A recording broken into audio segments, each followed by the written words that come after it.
বর্তমান সরকারের অধীনে উপজেলা নির্বাচনও সুষ্ঠু হবে না বলে মন্তব্য করেছেন বিএনপির স্থায়ী কমিটির সদস্য আমির খসরু মাহমুদ চৌধুরী। দুপুরে জাতীয় প্রেসক্লাবে জাতীয় সমাজতান্ত্রিক দল জেএসডি আয়োজিত আলোচনা সভায় এই কথা বলেন তিনি। তার দাবি, নৌকার ওপর মানুষের আস্থা উঠে যাওয়ায় আওয়ামী লীগ দলীয় প্রতীক বাদ দিয়েছে।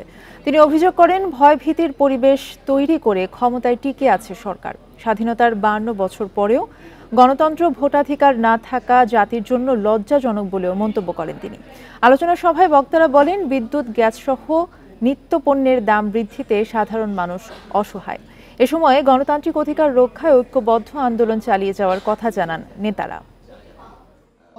উপজেলা নির্বাচন করতে যাচ্ছে, এইবার চিন্তা করছে যে বাংলাদেশের মানুষ বোধহয় নৌকাকে ভয় পায়, নৌকার কথা শুনলে বোধহয় ভোট কেন্দ্রে যাবে না। মানে তাদের নৌকা নিয়ে জনগণের কাছে এখন আর যাওয়ারও সাহস নেই। নৌকাকে কিন্তু এখন বাদ দিয়ে দিচ্ছে, অথচ তারাই কিন্তু আইন করছে দলীয় মার্কা দিয়ে ভোট করার জন্য।